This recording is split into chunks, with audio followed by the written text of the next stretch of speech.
শুনেন একটা বাস্তব কথা বলি, এই দুনিয়ার মানুষরে বেশি আগ্রহ আর খুব বেশি করে গুরুত্ব দেখাইতে যাবেন না।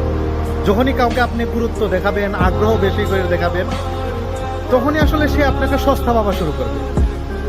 আপনার কোনো মূল্য থাকবে না তার কাছে। সে আপনাকে এমনভাবে সস্তা ভাববে যে আপনার ছুঁড়ে ফেলে দেবে, অনেক দূরে ছুঁড়ে ফেলে দেবে।